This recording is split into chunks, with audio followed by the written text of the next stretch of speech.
Nosso evangelho está no Evangelho segundo o Espiritismo, é o capítulo 17. Sede perfeitos. Olha que responsabilidade, né? Sede perfeitos. Lembrando que Jesus, há 2000 anos atrás, né, quando ele esteve na Terra, um dos objetivos que ele tinha e tem ainda é de estimular a nós outros a conquistarmos a perfeição. Ou seja, justificarmos, vamos dizer assim, ou seguirmos a lei do progresso. Então, à medida que ele foi abrindo os novos horizontes, à medida que ele falou, olha, na casa do meu pai há muitas moradas, à medida que ele dizia, olha, é preciso nascer de novo, isso de alguma forma despertou em nós a curiosidade, né? Ou pelo menos deveria ter despertado, né? Como assim novas moradas, né? Como assim é preciso nascer de novo? O que eu tenho que fazer para isso? E, ao mesmo tempo, ele colocou, falou para nós das regras que nós deveríamos seguir para chegarmos a essa perfeição. Ame a Deus sobre todas as coisas e ame a teu próximo como a ti mesmo. Então, com esses ensinamentos, ele nos limitou as nossas atitudes para não prejudicarmos a ninguém e, ao mesmo tempo, nos estimulou a amarmos a Deus. Mas como amar a Deus se nós não sabíamos há 2000 anos atrás, ainda não sabemos hoje, né?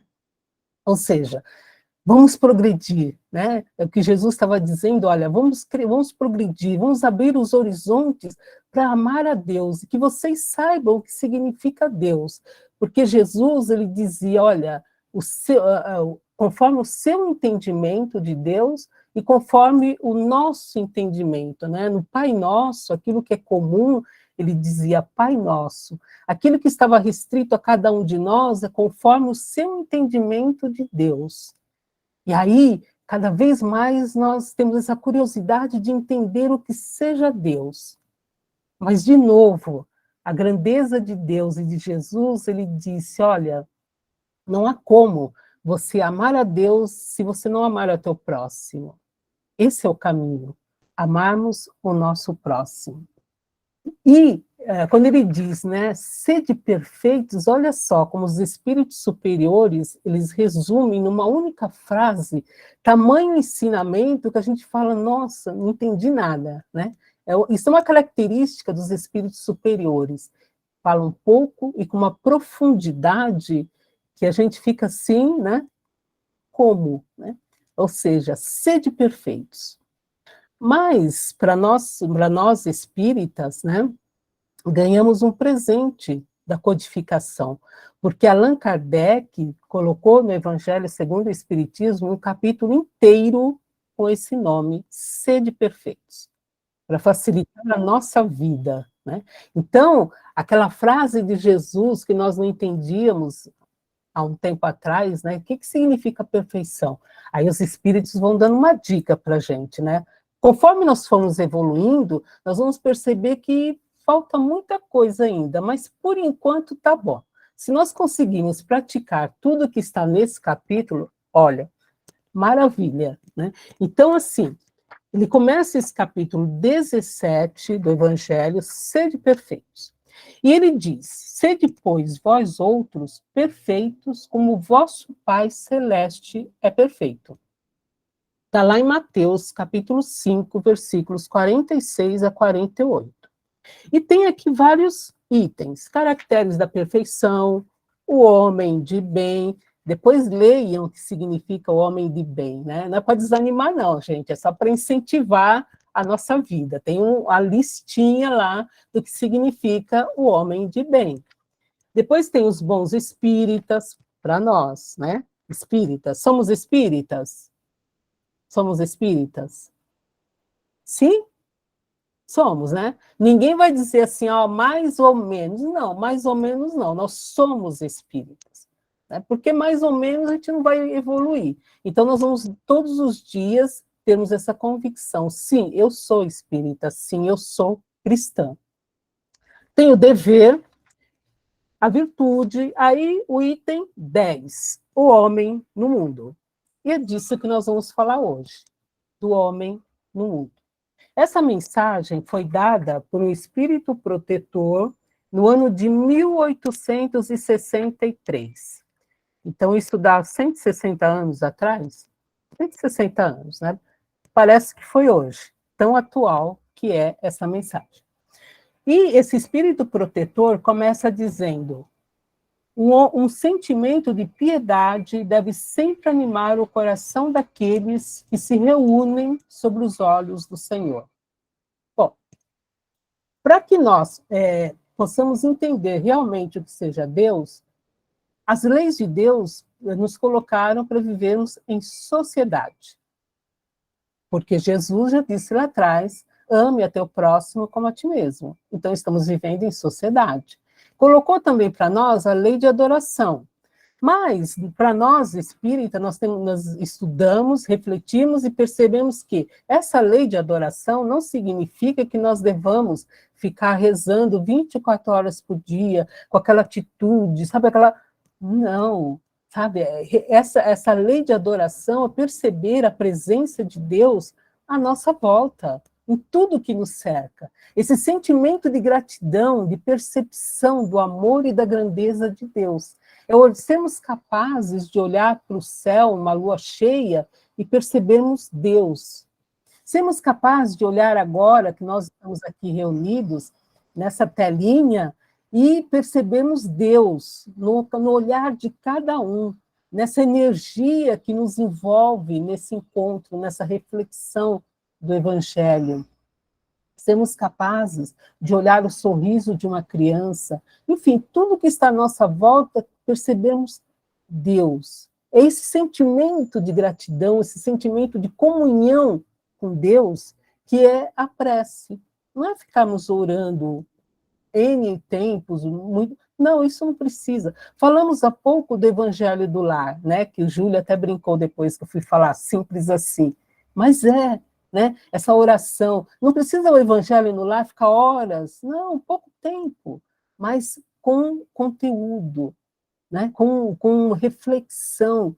Essa é a prece. Então, vivendo em adoração, nos dizem os Espíritos, esse sentimento de piedade. Então, se nós nos dizemos cristãos, se nós nos dizemos espíritas, nós temos que ter no mundo, na sociedade onde estamos vivendo, esse sentimento de piedade em relação ao nosso próximo, né? De que forma? Através do perdão, da paciência, da tolerância, porque nós não sabemos como é que o outro está. Por vezes, alguém nos diz uma palavra mais ríspida e nós encaramos aquilo como falta de educação. Mas como é que aquela criatura está? Quais são os problemas que ela enfrenta no seu dia a dia? Quais são as dificuldades que ela enfrentou até o momento que ela chegou diante de nós? Então, falta-nos essa sensibilidade em relação ao próximo. E vivemos sempre muito ariscos, qualquer coisa nos magoamos, qualquer coisa ficamos ofendidos, temos uma necessidade tão grande de revidar qualquer ofensa. Mas a grande pergunta é, revidar para quê? Por que essa necessidade tão grande de responder aquilo que nós achamos que seja uma ofensa? Aquilo que nós achamos que foi para nós? Muitas vezes a pessoa não estava falando conosco. Sabe aquela história do copo cheio? Uma gotinha que cai transborda tudo. E transborda não só a fala nossa, mas uma série de outras coisas, de outros problemas, de outras dificuldades. E nós tomamos com aquilo tudo para nós. Então, falta-nos esse sentimento de piedade, essa maneira tranquila de ser e de olhar para o outro sem encararmos qualquer palavra, qualquer atitude como uma ofensa para nós.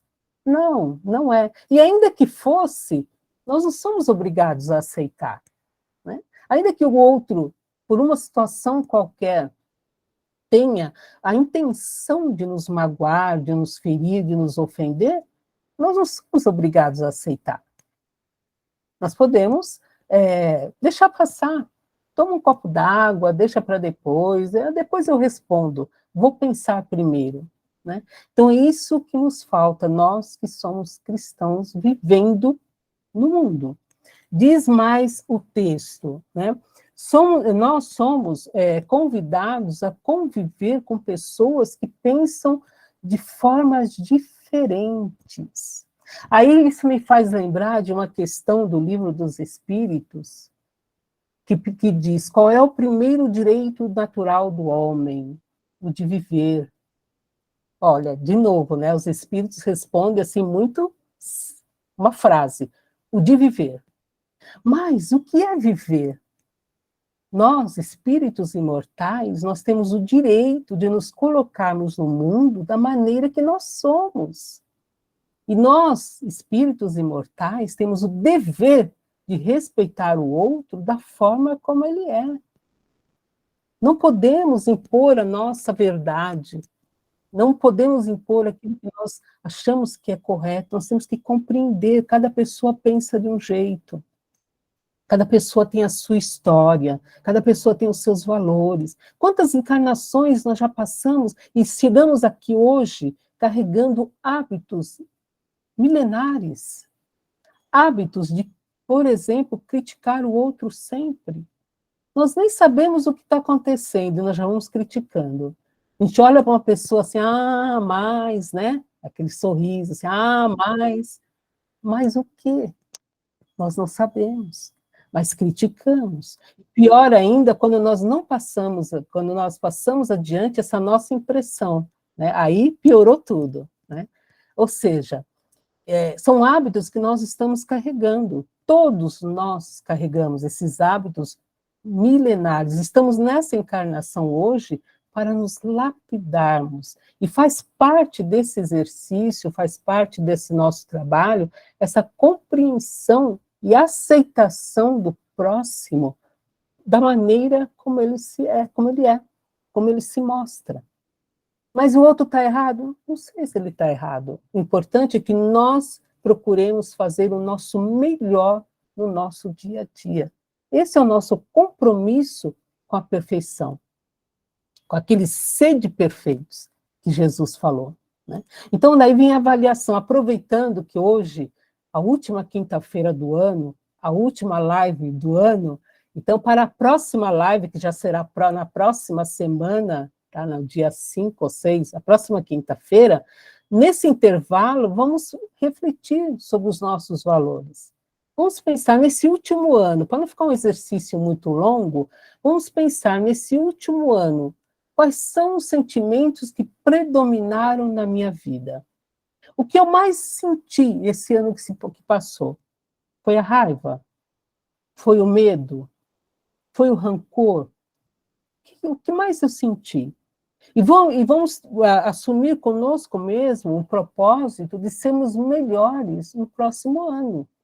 Se o sentimento que predominou na minha vida em 2022 foi a mágoa, que 2023 eu tenha menos mágoa, eu carregue menos mágoa, menos peso.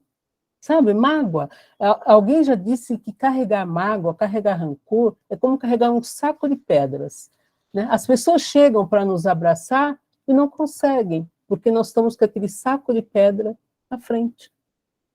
Vamos aliviar isso. Menos mágoa, menos rancor, menos agressividade, menos ódio, mais compreensão, mais amor. Mas quando a gente diz mais amor, que não seja só uma frase que a gente vai repetindo, mais amor. Não, mais amor de verdade. Sabe, essa sensibilidade, esse carinho pelas pessoas, pela natureza, por tudo que nos cerca. Uma vida mais calma, mais tranquila. Dá para ser feliz na Terra? Dá. Dá para ser feliz. Depende de como nós encaramos os problemas que surgem à nossa frente, que existem para o nosso aprendizado, para a nossa evolução, para tirarmos proveito das situações. Não é simplesmente para passarmos pelo mundo. E nós vivemos em sociedade exatamente para não nos isolarmos. Sabe aquela postura egoísta? não é comigo, não sei de nada, não tenho culpa, não sou responsável. Não, somos responsáveis, sim. Estamos vivendo em sociedade, somos responsáveis uns pelos outros, pelo bem-estar do outro, pela alegria do outro, pelo crescimento do outro, pela evolução do outro. Somos responsáveis uns pelos outros. Somos co-criadores junto com o Mestre. Esse é um dos objetivos da encarnação. Cumprirmos com a nossa parte na evolução do nosso planeta Terra. Ou seja, nos sentimos responsáveis por todas as criaturas. Então, sejamos mais calmos, sejamos mais tranquilos, né? Outra frase que essa mensagem nos diz, o Espírito Protetor: sede alegres, sede felizes, mas da alegria que dá uma boa consciência, da felicidade do herdeiro do céu, contando os dias que o aproximam da sua herança. Então, sede felizes, mas que na nossa felicidade olha, nós possamos dizer assim, ó, hoje eu estou feliz, mas eu estou feliz porque eu conquistei algo com merecimento, sem prejudicar a quem quer que seja. É isso. Não adianta nós, eu consegui tal coisa, mas alguém foi prejudicado com isso? Então não foi bom. Não foi bom. Busquemos a nossa felicidade sem prejudicarmos a ninguém, contribuindo, pelo contrário, né? Contribuindo para a felicidade de todos aqueles que convivem conosco. Que as pessoas que se aproximarem de nós, ao se afastarem, saiam melhores, se sintam melhores. E tem pessoas que às vezes a gente chega perto e fala, nossa, que energia negativa, né? E não percebemos que nós também, muitas vezes, somos assim. Então, que as pessoas possam olhar para nós e falar, nossa, como você é calma. Alguém já ouviu isso, né? Às vezes alguém chega, nossa, você parece ser tão calma. Ainda que por dentro a gente não esteja bem, tudo bem. Mas que possamos transparecer essa calma, essa tranquilidade, para que os outros se sintam bem, para que os outros fiquem bem. Então, que 2023 seja um ano de paz, um ano de alegria, de otimismo, de felicidade, sabe, um ano que a gente olha assim e fala, nossa, eu, espírito imortal, herdeiro de Deus, estou cumprindo com o meu papel na Terra. Sejamos felizes, dá para ser feliz sim, com todas as dificuldades do mundo, dá para ser feliz. E quando nós nos reencontrarmos lá na espiritualidade, né, porque eu sempre falo isso, não tem uma multidão com quem eu vou me encontrar na espiritualidade, possamos olhar uns para os outros e falar, nossa, valeu a experiência, valeu essa última encarnação, porque estaremos com a certeza do dever cumprido. Que 2023 seja o melhor ano que já tenhamos vivido até agora, tá bom? Ótimo ano, sejam todos muito felizes. Muito obrigada.